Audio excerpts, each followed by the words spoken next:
Chapter 44. Leaving of the Body by Sainath. I bow down to Sri Ganesh. I bow down to Sri Saraswati. I bow down to the Guru. I bow down to the family deity. I bow down to Sri Sita Ramchandra. I bow down to Sri Sadguru Sainath. Om. I bow down to Sri Sai, abundant supreme consciousness, abode of all happiness, store of all prosperity. It is by your grace that all deprivation is removed. By merely touching your feet all the sins are washed away. How much more blessed are those that worship you with all devotion. One glance at your smiling face was enough to forget all worldly sorrows, and to immediately satisfy hunger and thirst. Such was the unique darshan. How can I describe the greatness of one who always meditated on Allah Malik, who was disinterested, without pride, without greed and without any desires? We cannot forget even for a moment, He who obliges even those who harm Him and has such peace of mind. Give Him a place in your hearts. Ram and Krishna are lotus-eyed. A saint may be one-eyed or blind. Gods are handsome. Saints are always bliss incarnate. The gods look after them who call them, but there is no limit for the grace of the saints. Gods say thus far and no farther, but saints are compassionate even to those who speak ill of them. There is no difference between Ram, Krishna, and Sai. They appear as three, but in essence they are only one. To say that all these three face death is in itself totally incorrect. He who has power over death, how can he be troubled by it? We are unaware of the merits and demerits of former existence which have occasioned the present birth. Nor am I aware of the good and bad done during the present life. Sai, Guru Raya is merciful. Knowing this, I plead for His mercy. There are many waves of desire which arise, whereby there is no peace of mind. Without your grace, the mind will not reach quietude. In the beginning of the last chapter, I had promised to narrate some things which I could not keep. I could not fully narrate them. Listen to it completely, from the beginning to the end, knowing that the end was near. Baba listened with full attention to the Ramayana, for 14 days, day and night, read by a Brahmin. Thus 2 weeks passed listening to the Ramayana.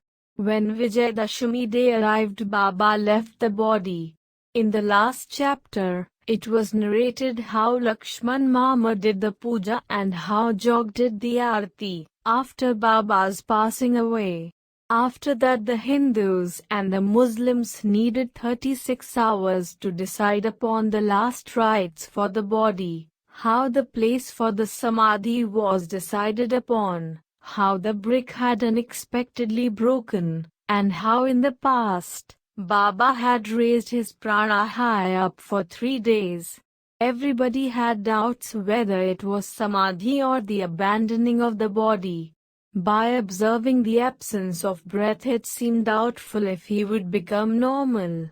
When 3 days had passed thus, it seemed certain that he had abandoned the body. Then, naturally, all raised the subject of the last rites. Then, at that time, Baba, who was fully conscious internally, returned to his normal self suddenly and warded off the worries of the people. Listen to many such stories with loving devotion. You will be delighted and choked with emotion. It is not a story but a treasury of invaluable Sai gems. Open with love, and experience the bliss of darshan. In this whole chapter, you will see Sainath densely filling it. By listening to it you will be fulfilled. By recalling it, you will have a protector. This is the story of that Sai, who was most generous. Get ready to listen to it with a loving and undisturbed mind. Hearing such a pious story never fulfills the craving of the devotees, but they are filled with spiritual bliss, and those that are troubled by worldly problems find repose. Such is the story of Said that it gives the happiness of a contented mind. Self-bliss seems to be standing before us, and one experiences the purest joy of all the joys. It appears fresh and new, no matter how often you hear it. Its characteristic is that it is enchanting. Therefore, listen to the story of the saint with a pure and concentrated mind. So be it. Later on, the discussions about the last rites for the body went on endlessly, and everyone was tired. Listen to the final outcome. It was finally decided to place Baba's body at the site designated for the statue of Lord Krishna, Muralidhar, in the sanctum of the hall of Bhutiswada. Earlier, when the foundation was being dug, Baba was passing by on his way to Dandi. Baba had consented to Madhavarava's request. Madhavarav gave a coconut in Baba's hands and requested, "Bless this place with your merciful glance as I am digging the sanctum for Lord Muralidhar." Considering it an auspicious moment, Baba said, "Break this coconut. All of us, Bal Gopals, will spend time here. Here itself, we will talk of our problems, on and off. We will be at peace with children and family." At first everyone thought that Baba had spoken something casually. But when the later events took place, they realized that they had not properly understood those words.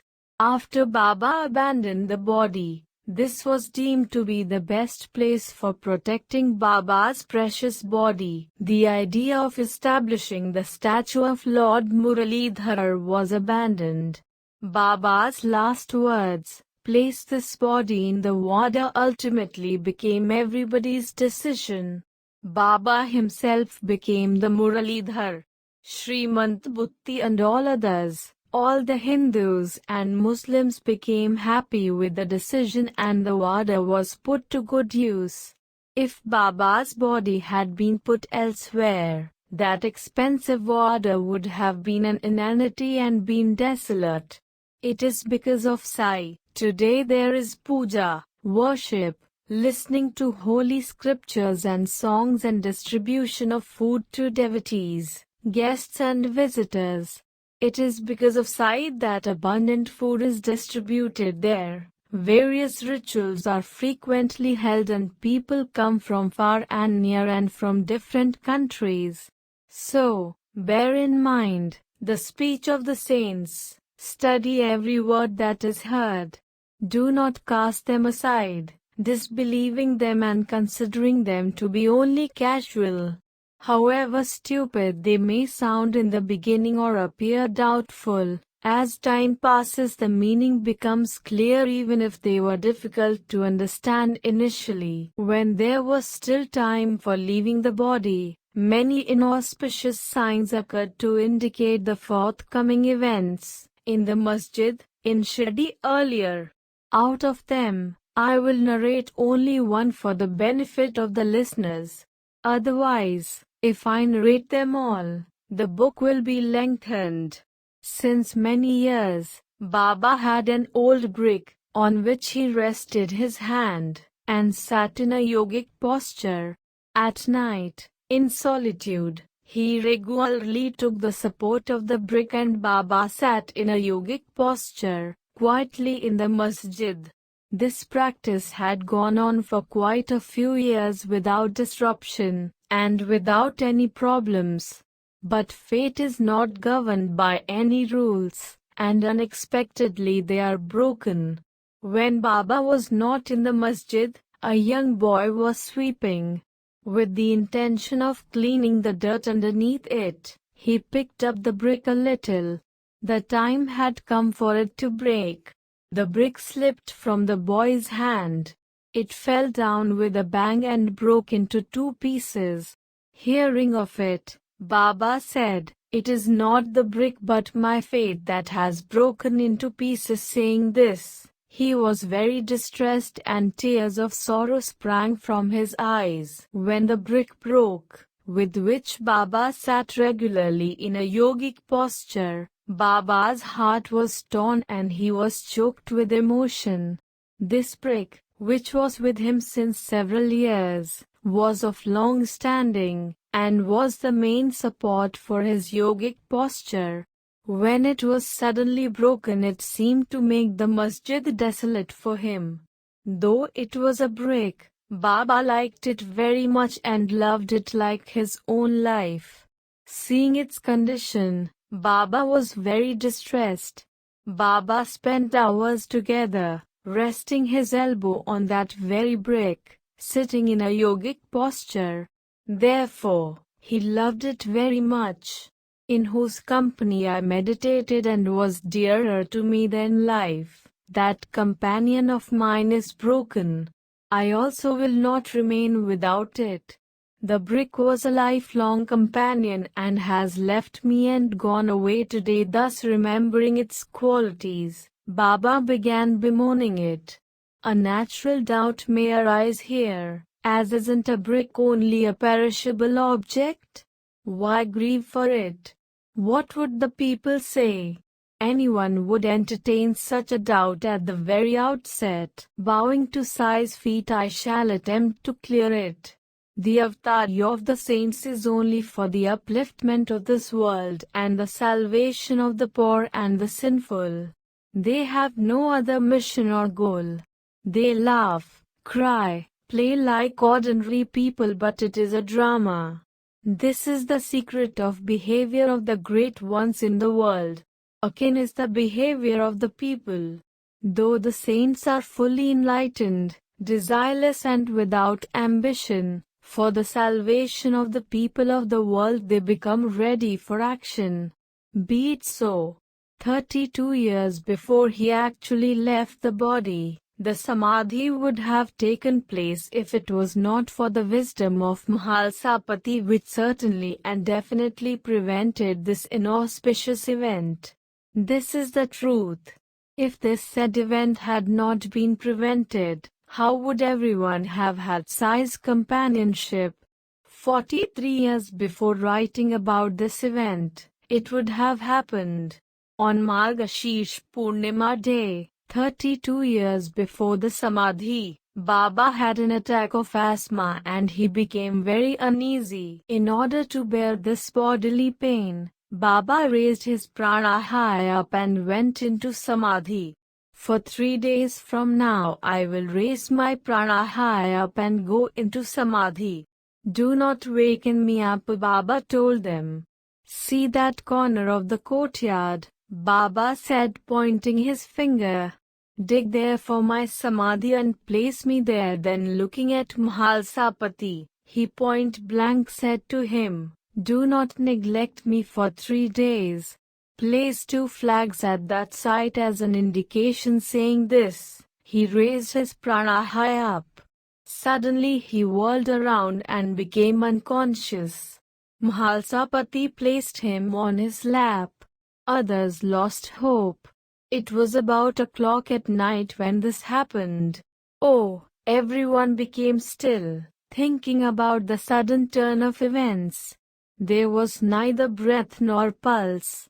It seemed as if there was no life in the body. The people were in a state of deep fright. But Sai was absolutely at peace.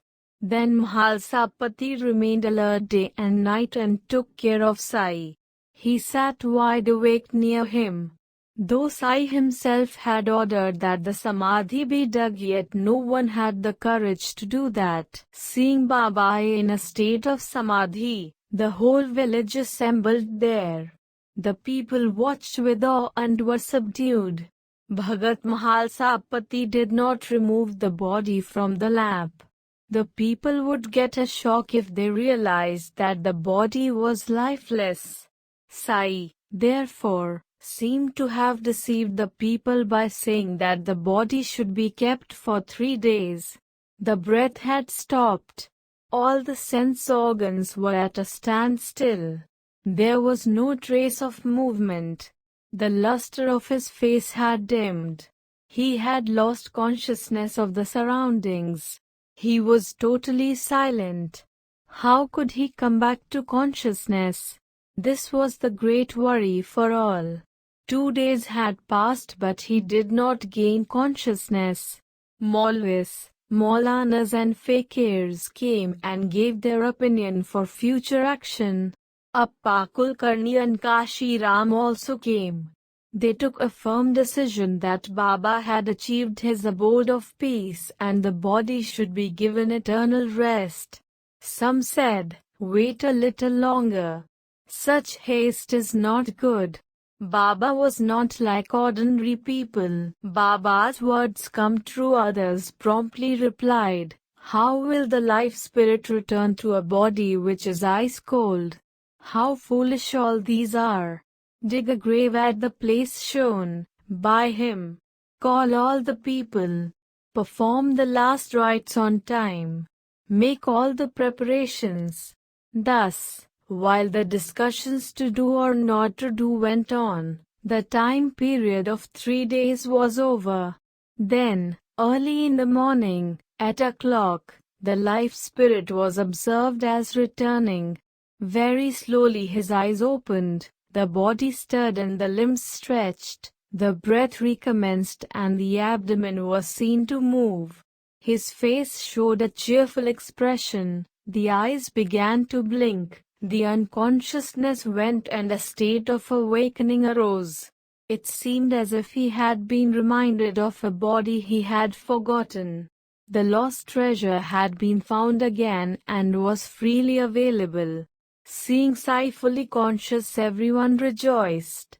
By the grace of God a great calamity had been averted. The devotees were wonderstruck.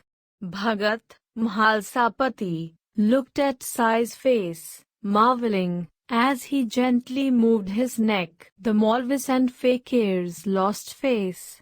In this manner, a terrible event passed. If the Bhagat had not obeyed Baba's instructions, considering the ill advice he got from the Maulvis, and had lost his determination even slightly, what a terrible situation it would have been. The tomb would have been built 43 years before writing this. Then, who would have had the pleasing darshan of Sai, which brought such happiness? Sai arose again, leaving aside the samadhi state only to oblige the people and to grant satisfaction to the devotees. He who toiled and moiled for the purpose of the devotees and then got immersed himself in the highest bliss, how could he have been awakened earlier? Inconceivable is his spot. All the devotees were happy on seeing that Baba had regained consciousness. Everyone ran to take his darshan. His coming to life was a pleasure for all. Be it so. To continue the earlier story of the final Mahasamadhi, complete details of which have been narrated earlier, it all happened as I remember. Therefore, all you listeners, ask your own selves for a moment, why should one be happy that Baba had regained consciousness years back, or sad that Baba had taken Mahasamadhi? Both emotions are caused by lack of discrimination. Are you confident that our Sai is this gross skeletal body of 3.5 arms length and the senses? Remove this doubt forever. If one is to call that body Sai, then there is no name for the one who is free from all bodily and earthly enjoyments and pursuits.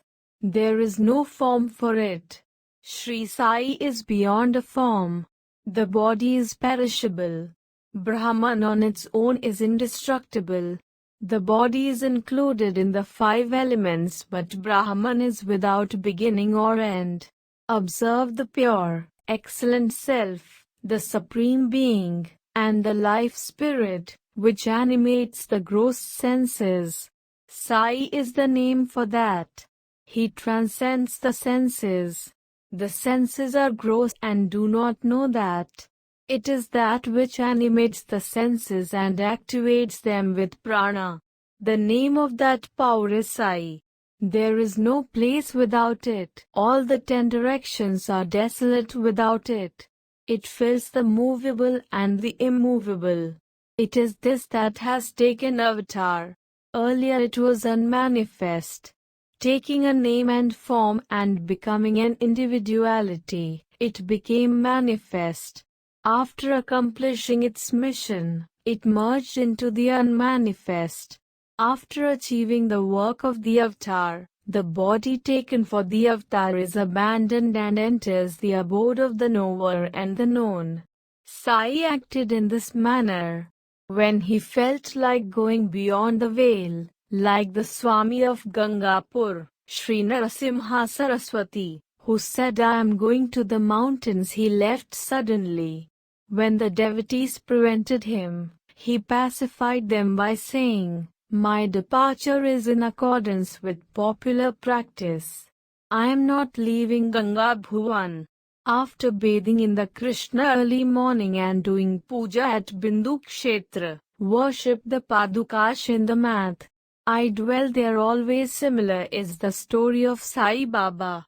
The leaving of the body was an outward act. Sri Sai is pervading the whole creation and the hearts of all. Sri Sai transcends death. Never doubt it. One can experience it according to one's devotion. Sai fills the movable and the immovable. Sai is within us and outside us too. Sai is in your and my heart. He stays there permanently. Sai Samartha is compassionate to the humble. He is the protector of the innocent devotees. He is hungry for true love and most loving towards all. Though we cannot see him with our naked eye, he is everywhere. Though he is hiding in a subtle form, he keeps us engrossed in him. His leaving the body is a sham. It is a trick to deceive us. He is an actor par excellence, who seems to be non-existent but is eternal. With the love and affection that we have for him, let us follow him and find him in the end. Let us fulfill our mission, worshipping him with heart and soul, remembering him with love and devotion. All the devotees will experience his all-pervasiveness. The eternal ones are not afraid of birth, existence and death. They are eternal and enlightened. Emotions have no place there. Gold is gold before it is shaped into ornaments and remains gold even when it is made into various kinds of ornaments. The variety of ornaments can all be changed, subjected to modifications and destruction. When melted, there remains formless gold and only the shapes and the names disappear. Therefore, this Hemadpant wishes to merge in this gold, which is Sai, and stay thus till the end of time, at the feet of Sai, who is the embodiment of all the qualities of this gold. Then, the 13th day rites were performed by Bala Sahib, the gem amongst the devotees, with the help of the Brahmins from the village. After bathing, with the clothes on, and doing puja in the wet clothes, Bala Sahib himself offered a palmful of sesame seeds, did other rituals with the sesame seeds, and also offered the ball of rice etc. The offering of the ball of rice and other funeral rites were performed according to the scriptures at the specified times, including the monthly rituals for a whole year. As per the code of Hindu law, Upasni, a great devotee along with Jog went to the holy banks of the Bhagirathi and performed rituals with fire etc. Homa, Havan. They returned after feeding the Brahmins and the poor, giving dakshina as prescribed, and performing all the rites as per the scriptures. Now it is different because of the absence of Baba and the discussions. Still, when one sees the masjid, one remembers the good old days. An extremely beautiful painting of Baba in his usual sitting posture was placed in the masjid, with great love, so that one could have the same pleasing experience of how Baba used to sit. Though Sai is no longer in the body, by having the darshan of the painting, it seems as if he is alive to his loving devotees. Shamrav Jaikar had painted this beautiful portrait, which was very pleasing and constantly reminds one of Baba. Jaikar was as great a devotee as he was an artist. He acted according to Baba's instructions, with due thought to his behavior. He was commissioned to make beautiful paintings of Baba, to put up in the homes of the devotees, in order to meditate on them. Earlier, it has been explained several times, and you will recall it, that saints do not ever die. It is not necessary to explain this again. Baba is not in body now. Yet, one who remembers him is helped by him even now, as in the past, when Baba was in the body. If one does not experience something according to what Baba may have said, it should not be believed that this has happened because Baba is no more. Baba's words are destined. One should have faith and experience this. If they do not come true immediately, they will do so in time to come. Be it so. As I have mentioned Jog, it reminds me of a story which is a digression. Hear this unparalleled story and you will know of Sai's loving nature.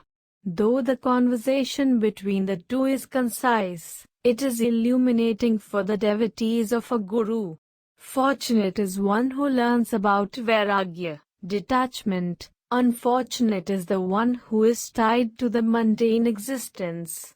Once, Jog asked Baba, "Why am I in such a state even now? How strange is my fate. When will I achieve stability? Lord, I have been able to serve you single-mindedly for many years. Yet, this fickle mind has not found peace. Why is it so? Why am I so unfortunate? Is this what I have gained in the company of a saint? When will I enjoy the benefits of the company of the saints?" Sai Samartha, hearing this entreaty of a devotee, with great love replied to Jog. Hear what he said, with a calm mind. Your bad actions will be destroyed. Your merits and demerits will be reduced to ashes. I will consider you fortunate when I see the bag for alms under your arm. When you overcome all your impediments, and immerse yourself in meditation upon God, when you break all attachments, hopes and desires completely, I will consider you fortunate. When you abandon all worldly pleasures, consider duality as improper, control your palate and lust, then I will consider you fortunate. Be it so. After some considerable time Baba's words came true. With the grace of the Sadguru, Jog attained detachment which Baba had predicted. Since he had no children, there was no question of attachment to them. His wife passed away. Before passing away himself, he took sannyas and easily became detached. So be it. This Jog was also fortunate that Sai's words came true. At the end, endowed with sannyas, he merged with Brahman.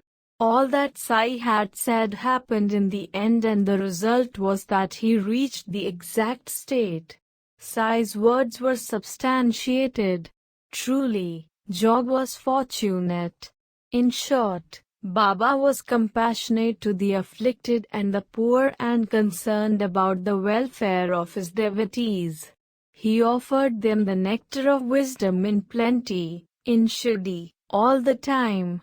Listen to it. Those who love me most, they see me always before them. Without me their universe is desolate. They have only my stories on their lips.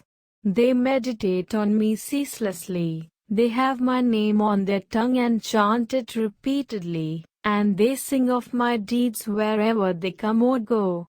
When they are so merged in me and forget all about their actions and omissions, and where there is reverence for service to be rendered to me, I dwell there always. He who constantly remembers me after completely surrendering to me, I owe him a debt which I will repay by uplifting him.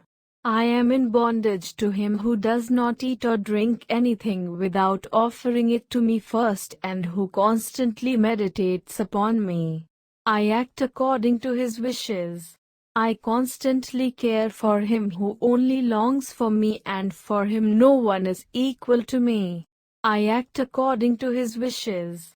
He who has turned away from mother, father, kinsmen, friends and relatives, wife and son alone is attached to my feet. During the rainy season, many rivers in flood meet the sea and forget that they are rivers. They become one with the ocean. The form, as well as the name, has disappeared. The water has mixed with the sea. The river and the sea are enjoined. Duality is lost in unity. On achieving such oneness, the mind forgets the name and the form. It will begin to see me with its natural disposition, because there is no other place for it but with me. To expose to the people that I am not Paris but just a stone, the pedagogues with their empty sayings have brought pieces of iron. When the iron came into conflict with me and turned into gold, it was proved that my being just a stone was a lie. It was a novel experience. Discarding all pride, surrender to me who dwells in the heart. Ignorance will be destroyed immediately and there will be no need to listen to any instructions about knowledge. Due to ignorance, body consciousness is born, which leads to sickness and sorrow. It is this which leads to the disregard of the code of conduct. That becomes the obstacle for self-realization. You may ask where I am now and how I can meet you now. But I am within your heart and we can meet without any effort. You may ask who is in the heart and how. What are his attributes?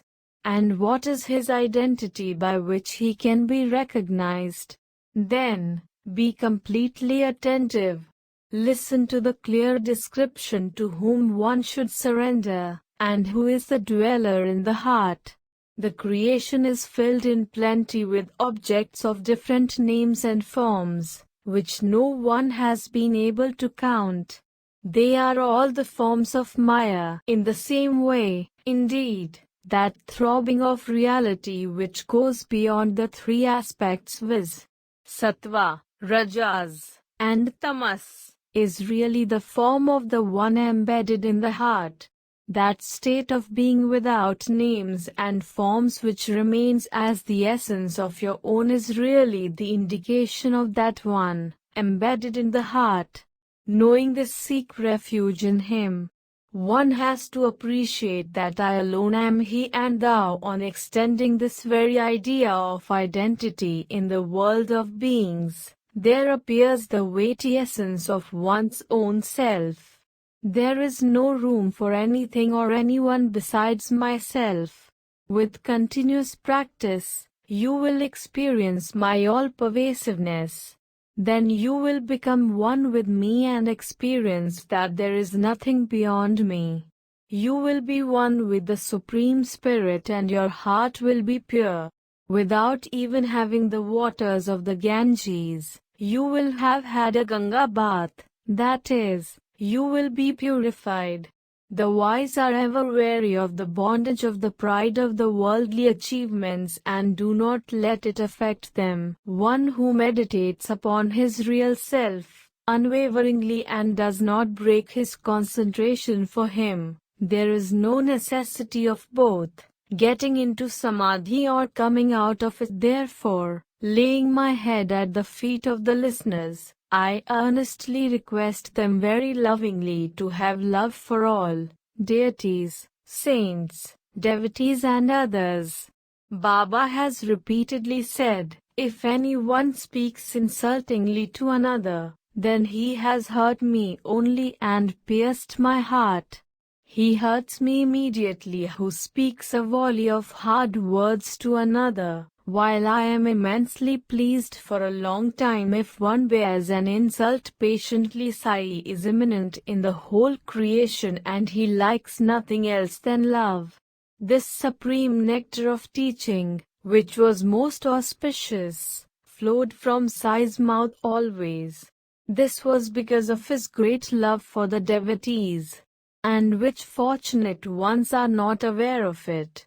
What must they be experiencing, after the sorrow had stung them, who had the privilege of eating, laughing and enjoying with him? I had only the remains of this nectar from the wise one, but I gathered every drop and distribute it happily. Can all the stories narrated so far be attributed to Hemad Pant? Samartha Sai is their narrator, the writer, and gets them written. I am not satisfied with narrating this story of Sai Samartha. I am only engrossed in it and the listeners too are happy listening to it. Besides, those who sing of Sai's glory or listen to it with true faith, both become one with Sai. Know this certainly. Now, Hemad concludes this chapter and offers it to Sai, holding Sai's feet with love. The next narration will be later. May there be well-being. This is the end of the 44th chapter of Sri Sai Samartha Satcharita, written by the devotee Hemad Pant, impelled by saints and virtuous people, called Leaving of the Body by Sainath. This is offered to Sri Sadguru Sainath. May there be auspiciousness,